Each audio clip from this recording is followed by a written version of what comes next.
எதுக்கு சொல்ல வரேன், அந்த கலையம்புத்தூர்ல கார்ல போகும்போது பார்த்தீர்களே, ஆனால் எங்க பார்த்தாலும் தெரு, வீதி, நடு ரோடு, மரத்தடிகள் எல்லாத்திலையும் முருக பக்தர்கள் அப்படியே படுத்துட்டு இருக்கா முருக நாமத்தோடு.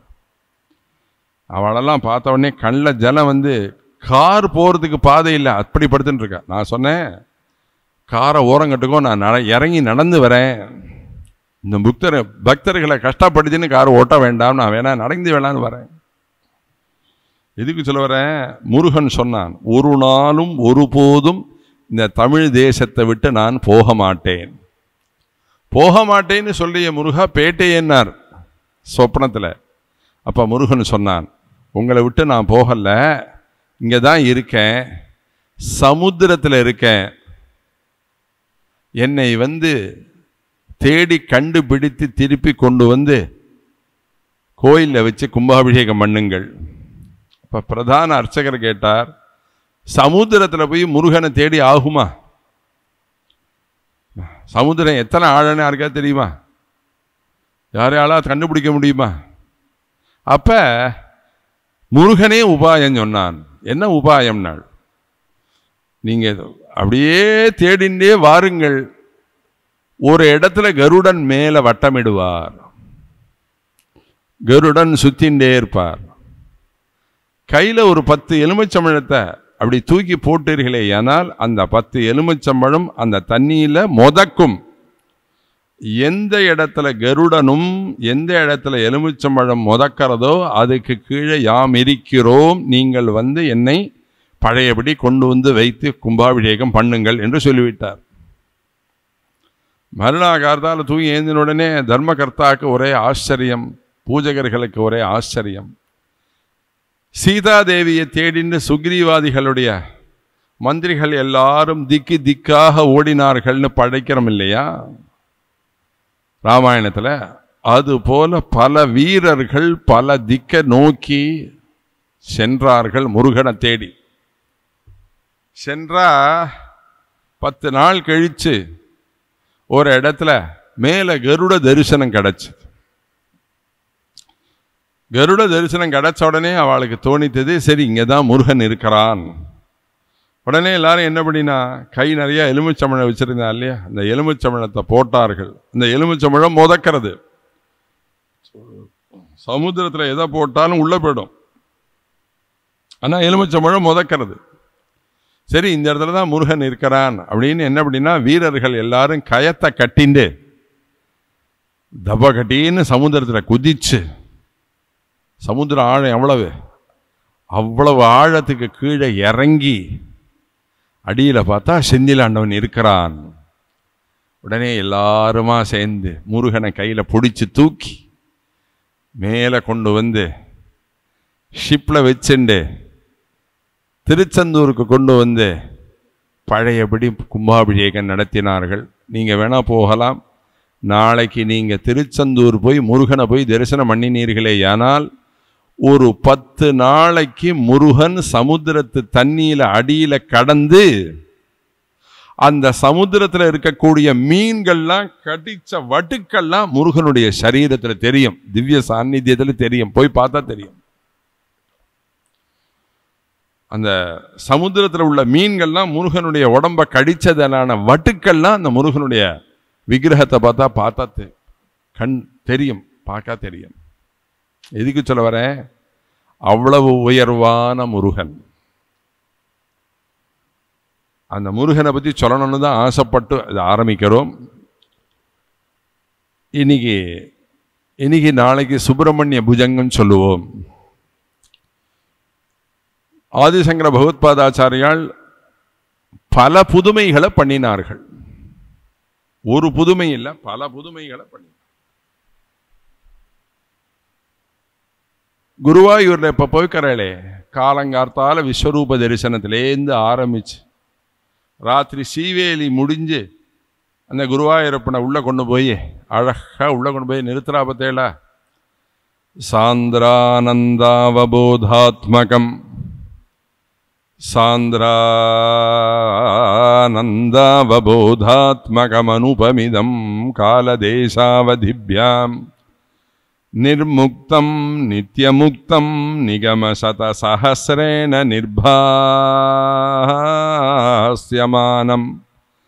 அஸ்பஷ்டம் திருஷ்டமாத்ரே புனருரு புருஷார்த்தாத்மகம் பிரம்மதத்வம் தத்தாவத் பாதி சாக்ஷாத் குருபவனபுரே ஹந்தபாக்யம் ஜனானாம். நம்மெல்லாம் குருவாயூரப்பன்னு சொல்கிறோம். ஆனால் ஆக்சுவலி அந்த அந்த விக்கிரகத்துக்கு பேர், அந்த சுவாமிக்கு ஆதிகேசவன்னு பேர். ஏன் ஆதிகேசவன்னு பேர் அப்படின்னா, கிருஷ்ணாவதாரம் பறக்கிறதுக்கு முன்னாடி தேவகையும் வசுதேவரும் பூஜை பண்ணின மூர்த்தம் குருவாயூரப்பன்.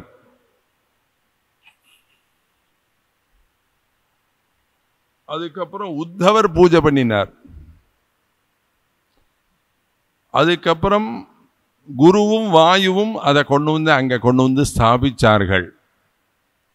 அனந்தராம தீட்சர் எங்களுடைய தாத்தா, அவர் குருவாத புரீஷ பஞ்சரத்ன ஸ்தோத்திரத்தில் சொல்லும்போது சொன்னார், மாத்ராச்ச பித்ராச்ச ததோத்தவேன சம்பூஜிதாயாஸ்து நமோ நமஸ்தே.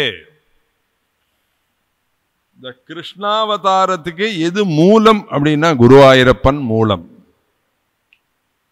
குருவாயூரப்பனை பூஜை பண்ணிதான் கிருஷ்ணாவதாரமே. பூர்ணம் பிரம்ம சனாதனம்னு நம்ம சொல்றோம் கிருஷ்ணாவதாரத்தை. இந்த பூர்ணமான அந்த பிரம்மம் அந்த அவதாரம் பண்றதுக்கு ஹேது பூதமாக அனுகிரகம் பண்ணினது குருவாயூரப்பன். அந்த குருவாயூரப்பனுடைய க்ஷேத்திரத்துக்கு ஆதிசங்கரர் வந்தா அங்க பூஜை முறைகள்லாம் சரியா இல்லை, வெவ்வேறு விதமா இருந்தது. ஆதிசங்கரர் பரமேஸ்வரனுடைய அவதாரம், ஆத்திரேய கோத்திரம், கேரளால பிறந்தவர். ஆனா அவளுக்கு குலதெய்வம் கிருஷ்ணன். கிருஷ்ணன் மேல அளவு கடந்த பக்தி. அதனாலதான் பஜ கோவிந்தம் பஜ கோவிந்தம் பஜ கோவிந்தம். விஷ்ணு பாதாதி கேசாந்த ஸ்தோத்திரம்னு ஒன்று பண்ணியிருக்கார் ஆதிசங்கர பகவத் பாதாச்சாரியால். விஷ்ணு பக்தி ஜாஸ்தி, அதுலேயும் கிருஷ்ணன் மேல அளவு கடந்த பக்தி. அவளுக்கே குலதெய்வம் கிருஷ்ணன் தானே, அவளுக்கு குலதெய்வத்து மேல ஒரு தனி பக்தி இருக்க தானே இருக்கும். அது ஒன்றும் தப்பு கிடையாது. அதனால அந்த அழகான கிருஷ்ண விக்கிரகம், கிருஷ்ண பூஜை மாறி போய் யாராரோ உள்ள போய் யாராரோ என்னமோ பண்ணிட்டு அப்படிலாம் இருக்கிறத பார்த்து வருத்தத்தை அடைஞ்சு உடனே வருத்தத்தை அடைஞ்சு அப்புறம் ஆதிசங்கரர் தான் அந்த விதானத்தெல்லாம் ஆக்கினார்.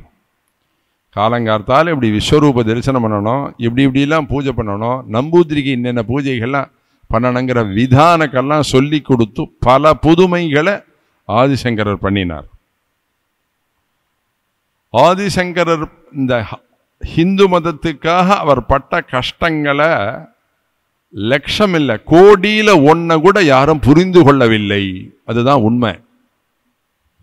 ஆதிசங்கரர் ஒருத்தர் இல்லாட்டா ராமநவமி கிடையாது, கிருஷ்ண ஜெயந்தி கிடையாது, நவராத்திரி கிடையாது, பூஜை புனஸ்காரமே கிடையாது. எல்லாரும் நம்மெல்லாம் புத்த பிக்ஷுவா ஆயிருப்போம். அவளெல்லாம் வாதத்தில் கண்டனம் பண்ணி ஜெயிச்சு சண்மதத்தை ஸ்தாபிச்சு பிரம்ம சத்தியம் ஜெகன் மித்யாங்கிற இந்த உலகத்தில் முழுக்க எல்லாத்தையும் ஸ்தாபிச்சு பல புதுமைகளை பண்ணி கொடுத்தவர் ஆதிசங்கரர். காஞ்சிபுரம் மகாபரிவா சொல்லுவர், நீங்க ராமநவமி கிருஷ்ண ஜெயந்தியை கொண்டாடுறதை விட சங்கர ஜெயந்தியை கொண்டாடினால் நான் சந்தோஷப்படுவேன். யாரும் சங்கரரை பற்றி புரிஞ்சிக்க மாட்டேங்கிறேள். சங்கரருடைய விஷயம் தெய்வத்தின் குரல்னு ஒரு புஸ்தகம் எழுதினார். அந்த தெய்வத்தின் குரல்ல 5ஆம் பாகம் முழுக்க ஆதிசங்கரருடைய வைபவங்களை முழுக்க எழுதியிருக்கார். நீங்கெல்லாம் படிச்சு பாருங்க.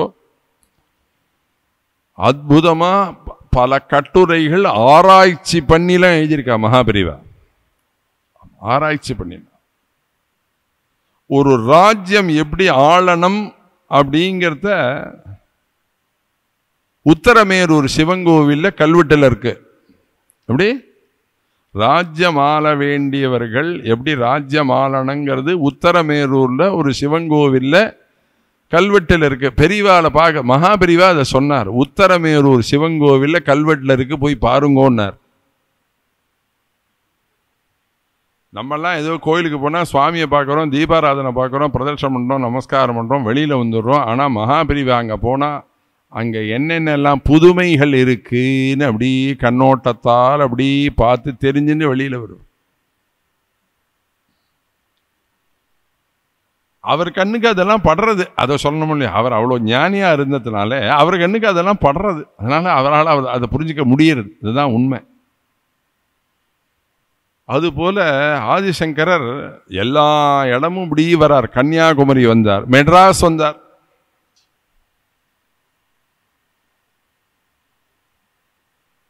அப்படியா, மெட்ராஸ் வந்தாரா ஆதிசங்கரர்? கேட்கவே ஆச்சரியமா இருக்கே. தெரிஞ்சிருந்தா நம்ம போய் பூர்ணகுமம் கொடுத்து வரவேற்றிருக்கலாமே அப்படின்னு நமக்கெல்லாம் தோணும். இப்ப சொல்றேன், ஆதிசங்கரர் மெட்ராஸில் திருவொற்றியூர்ல மகாத்ரிபுர சுந்தரி சந்நிதிக்கு வந்து அங்கதான் சௌந்தரலஹரிங்கிற கிரந்தத்தை அந்த மேரூல வச்சார்.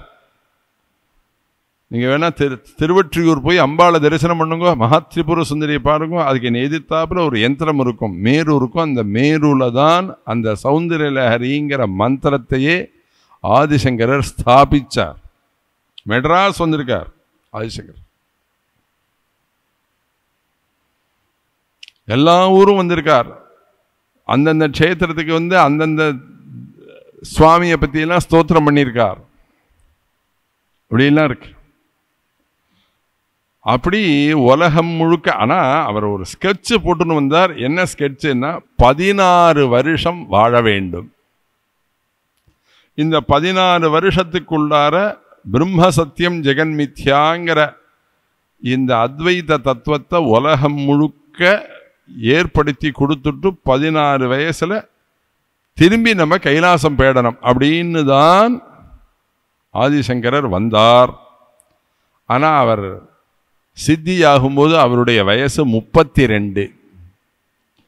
16 எப்படி 32 ஆச்சு அப்படின்னா, காசியில வேதவியாசர் வந்து வாதம் பண்ணும் பொழுது வேதவியாசர் தான் ஆதிசங்கரருக்கு இன்னொரு 16 வருஷம் நீங்கள் இருக்க வேண்டும் அப்படின்னு அவரை வந்து அனுகிரகம் பண்ணினார். வேதவியாசர் அப்படின்னு சொன்னா எல்லா யதீஸ்வரர்களும் விழுந்து விழுந்து நமஸ்காரம் பண்ணுவா. வியாச பூஜைன்னு பண்றா பத்தேல எல்லாரும். வியாச பௌர்ணிமா, குரு பௌர்ணிமா. குரு அப்படின்னா ஒரே குரு ஆறுனா வியாசர்.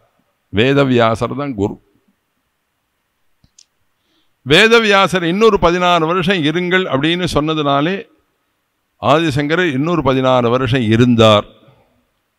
ஆனா இந்த 16 வயசுக்குள்ளார எல்லாம் பண்ணணும்னு அவர் என்ன பண்ணினார், உலகம் முழுக்க எல்லா இடத்துலையும் வாதம் பண்ணி ஜெயிச்சு அத்வைதத்தை ஸ்தாபிதம் பண்ணும் பொழுது அப்ப புத்த பண்டிதர்கள்ல, பௌத்த மதத்தினுடைய பண்டிதர்கள்ல அபினவ குப்தன் அப்படின்னு ஒரு பண்டிதன்.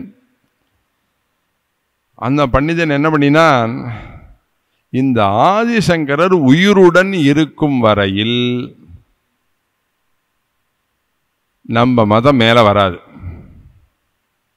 இப்ப என்ன பண்ணணும் அப்படின்னா, நம்ம மதத்துக்காக ஒரு பாவம் பண்ணினா தப்பு இல்லை, ஆதிசங்கரரை உயிரை வாங்க வேண்டும், ஆதிசங்கருடைய உயிரை எடுக்க வேண்டும். ஆதிசங்கருடைய உயிரை எடுக்கணும்னா என்ன பண்ணணும் அப்படின்னா, ஒரு பெரிய ஆபிசாரத்தை ஏற்படுத்தி மந்திரங்களை சொல்லி அதெல்லாம் இன்னைக்கு இருக்கு, இப்பவும் இருக்கு. அந்த ஆபிசார பிரயுக்தமான காரியங்கள்லாம் ஏதோ அப்பதான் 2500 வருஷம் முன்னாடி இருந்தது நினைக்க வேண்டாம், இன்னைக்கும் இருக்கு. தெய்வமே இல்லைன்னு சொல்றவங்க கூட வீடு கட்டுறதே பாருங்க, வாசல்ல ஒரு பெரிய திரைய போட்டுவிட்டு தான் உள்ள வீடு கட்ட ஆரம்பிக்கிறான். நீ தான் தெய்வம் இல்லைங்கிறிய, கண் திருஷ்டி தான் கிடையாதுங்கிறிய, அப்ப எல்லாருக்கும் நேரம் வீடு கட்ட வேண்டியதானே அப்படின்னா பயமா இருக்கு, ரூஃப் விழுந்துருமோன்னு பயமா இருக்கு.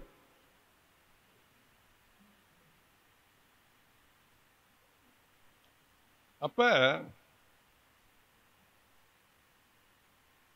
இந்த ஆபிசார பிரயுக்தமான காரியங்கள் அது மாதிரி மந்திரங்கள்லாம் இருக்கு. வாக் ஸ்தம்பனம்னு ஒண்ணு. வாக் ஸ்தம்பனம்னா என்ன அர்த்தம்? அந்த மந்திரத்தை ஜபம் பண்ணினா எதிராளி இருக்கிற பிரதிவாதி இருக்கானே, இந்த பிரதிவாதினுடைய நாக்கு கொளறிண்டே இருக்கும், அவனுக்கு பேச வராது, வாயை கட்டி விடுறது, நாக்க கட்டி விடுறது. புத்தி ஸ்தம்பனம், புத்தி வேலை செய்யாமல் பண்ணுவது. அக்னி ஸ்தம்பனம், ஜலஸ்தம்பனம். அக்னி ஸ்தம்பனம்னா அந்த மந்திரத்தை ஜபம் பண்ணினா அக்னியில விழுந்தா அக்னி சுடாது. நம்ம கட்டிட்டு இருக்கிற வேஷ்டி பொசுங்காது. ஜலஸ்தம்பனம் அப்படின்னா தண்ணியில விழுந்தோமே, ஏனால் தண்ணி நம்மளை ஒன்றும் பண்ணாது. அப்படிலாம் மந்திரங்கள்லாம் இருக்கு. அப்ப ஆதிசங்கரரை உயிருடன் இல்லாமல் பண்ண வேண்டும் அப்படின்னு, அவர் உயிர் போகணும்னு ஆபிசாரமான மந்திரங்களை எல்லாத்தையும் ஏவி ஆதிசங்கரர் மேல ஏவினான். ஏவினா அது அப்படியே நேரா வருது. அருணகிரிநாதர் சரித்திரத்தை உபன்யாசம் பண்ணும்போது கிருபானந்த வாரியார் சொல்லுவார், ஒரு பண்டிதன் அருணகிரிநாதர் மேல ஏவிட்டான் ஆபிசாரத்தை. அருணகிரிநாதர் பாவம், அவர் பாவம் பேசாம தூங்கிட்டு இருக்கார். அவன் தூங்குறாரே ஒழிய அவர் வணங்கக்கூடிய முருகன் தூங்குவனா தூங்கலை, கிட்டக்க இருந்து இந்த ஆபிசாரத்தை போக்கினான் அப்படின்னு அருணகிரிநாதருடைய சரித்திரம். அதுபோல இந்த இடங்கள்ல அபினவகுப்தன் ஒரு பெரிய ஆபிசாரத்தை ஏவின உடனே பெரிய வயத்த வலி, ஒரு பெரிய மகோதரம், ஒரு பெரிய வயத்த வலி மாதிரி ஒரு பெரிய கஷ்டம் ஏற்படுத்து ஆதிசங்கர் துடிக்கிறார், அப்படி தரையில பெறல்றார், துடிக்கிறார். அந்த மாதிரி வயத்த வலி வந்து துடிக்கிறார். ஏன் அவரால் முடிஞ்சா அந்த வலியை போக்கிக்க முடியாதா? போக்கிக்க முடியும். அவர் சொன்னார், இந்த வலியை இப்ப போக்கிக்கலையானால் இந்த வலியை அனுபவிக்கிறதுக்கு இன்னொரு ஜென்மா வந்துடும். எது இயற்கை நமக்கு கொடுத்ததோ அதை நாம் ஏற்றுக்கொள்ள வேண்டும்.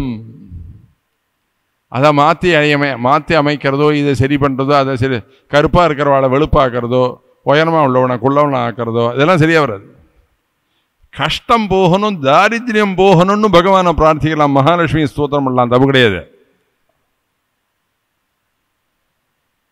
எதை வேண்டலாமோ அதை தான் வேண்டலாம், எல்லாத்தையும் வேண்ட முடியுமா? அதனால ஆதிசங்கரர் மேல அந்த ஆபிசார பிரயுக்தம் வந்த உடனே வயத்த வழியினால துடிச்சு பெறல்றார், சகிச்சுனுட்டார். ஒற்றர்கள் மூலமாக அவன் கேட்டு அனுப்பிச்சான், ஆதிசங்கரர் இறந்துட்டாரா உயிருடன் இருக்கிறாரா? ஒற்றர்கள் எல்லாரும் திரும்பி வந்து சொன்னா ஆதிசங்கரர் உயிரோடு தான் இருக்கிறார். இல்லையே, பல லட்சங்கள் ஜபம் பண்ணி நான் ஆபிசாரத்தை அமிச்சேனே, அது அவரை போய் தாக்கவில்லையோ? சரி, இப்ப நம்ம ஏற்கனவே எவ்வளவு சொன்னமோ இதை விட 10 மடங்கு கூட ஜபம் பண்ணி அவருக்கு மேல பிரயோகம் பண்ணுவோம். டோலோ 650 ஒரு மாத்திரை எல்லாரும் போட்டுக்கிறார். டாக்டர் சொல்லுவார், குழந்தைகளுக்கு கொடுத்துறாங்க, அது அந்தந்த வயக்கிரமத்துக்கு அந்தந்த மருந்து எவ்வளவு ஏற்றுக்கொள்ளாமோ அவ்வளவுதான் ஏற்றுக்கும். எல்லாருக்கும் எல்லாத்தையும் கொடுத்துட முடியாது. அதுக்கு பாராசிட்டமால் ஏதாவது ஒரு சிறப்பு இருக்கும், அந்த சிறப்பை தான் கொஞ்சோண்டு கொடுக்கலாமே ஒழிய ஒரு டோலோ 650 கொடுத்து ஒரு குழந்தைக்கு 1 வயசு குழந்தைக்கு கொடுக்க முடியுமா? கொடுக்க முடியாது. அவன் பார்த்தான் அபினவகுப்தன், நம்ம அனுப்பிச்ச ஆபிசாரம் போறவில்லை, அதனால தான் ஆதிசங்கரர் இன்னும் இறக்கவில்லை.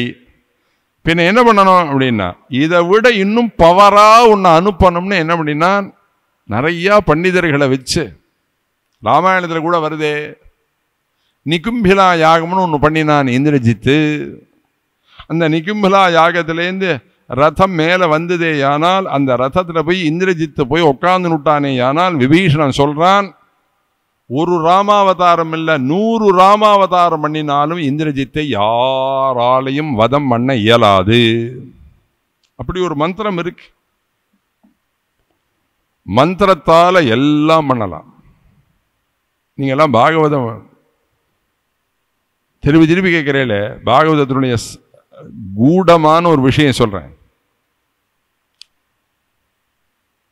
7வது நாள் பாம்புகளு தலைவனா உள்ள தக்ஷகன் கடிக்க வரப்போறான். இன்னிலேருந்து 7வது நாள் பாம்புகளின் தலைவன் தட்சகன் கடிக்கட்டம்னு சாபம் விட்டுட்டான் இந்த ரிஷிகுமாரன். 7வது நாள் முடிகிற கட்டம் தக்ஷகன் வரான். ஒரு பிராமண உருவத்தை எடுத்துட்டு பரீட்சித்த கொலை பண்றதுக்குன்னு வரான். அவன் அப்படி வரும்பொழுது வேற ஒரு மகா தபஸ்வியான ஒரு பிராமணர் கையில கமண்டலுவோட ருத்ராட்சதாரியா நடந்து போறார். போயின்னு இருக்கிற பிராமண உருவத்தில் இருக்கிற தக்ஷகன்கிற பாம்பு அந்த கிட்ட கிடக்கிற பிராமணரை பார்த்து கேட்டான், எங்க போறீர்? இல்ல, தக்ஷகன்னு ஒரு பாம்புனுடைய ராஜா வந்து இந்த தேசத்தை ஆள்ற பரீட்சித்தை கடிக்க போறானா, அதுல அவன் இறந்து போயிடுவனா, இறந்து போகக்கூடிய பரீட்சித்தை பொழைக்க வைக்கிறதுக்காக யாம் வருகிறோம். என்னை பரீட்சித்தனுடைய புள்ள ஜனமேஜயன் கொண்டு வந்திருக்கான், நான் போறேன். அப்ப தக்ஷக பிராமண உருவத்தில் இருக்கிற தட்சகனுக்கு உடம்பெல்லாம் நடுங்குது. என்னடா அது இப்படி ஒருத்தன் துணிச்சலா தைரியமா வரான், ஏன் வரான்? அவ்வளவு மந்திரம் ஜபம் பண்ணி சித்தி பண்ணியிருக்கான், அவனால் அது முடியும், அதனால அவன் வரான். அவனால் அது முடியுங்கிற தைரியம் இருக்கு மனசு, நம்மளை ஒன்றும் பண்ணாதுங்கிற தைரியம் இருக்கு, வரான் அவன். அதை பார்த்த உடனே தக்ஷகன் பயந்து விட்டான். பயந்து போய் அவனை பார்த்து சொல்றான், என்னடா அது, பாம்பு கடிச்சாலே செத்து விடுவா, பாம்புகளுக்கெல்லாம் தலைவன் தட்சகன், தட்சகன் கடிச்சா ஒருத்தன் உயிர் பிழைக்க முடியுமா? நீ என்னமோ அவனை உயிர் பிழைக்க வரேன்னு தெரியுமா வந்துட்டே. அவன் எப்பேற்பட்டவன் வேணாலும் இருக்கட்டான் சுவாமி, என்னால் பிழைக்க வைக்க முடியறதா முடியலையான்னு பார்க்கலாமே. தட்சகன் உடனே சொன்னான், நான் தான் அந்த பாம்புகளின் தலைவன், நான் தான் போய் கடிக்க போறேன், தட்சகன் இறந்து போறான், நீ என்ன பண்ற? சரி, நீ கடி, நான் அவரை பழைக்க வைக்கிறேன். என்னடா அது இவ்வளவு சொல்லியும் இந்த பிராமணன் திரும்பி திரும்பி இதே சொல்றானேன்னு கிட்ட கிடக்கிற ஒரு 1000கணக்கான வருஷம் இருந்திருக்கக்கூடிய ஒரு ஆல விருட்சம், அந்த ஆல விருட்சத்தை காமிச்சு தட்சகன் சொன்னான், இப்ப இந்த ஆல விருட்சத்தை நான் கடிக்கிறேன், இந்த மரம் என்ன ஆறுதுன்னு பாரு. நம்ம முன்னாடி ஒரு ட்ரையல் பார்த்துருவோம், இங்க பரவாயில்ல சித்தோஸ்மி ரெடியா இருக்கேன்னு அந்த பிராமணன் நேர போனான், பாம்புருவ எடுத்துட்டான், அந்த ஆல விருட்சத்தினுடைய வேற போய் கடிச்சான்.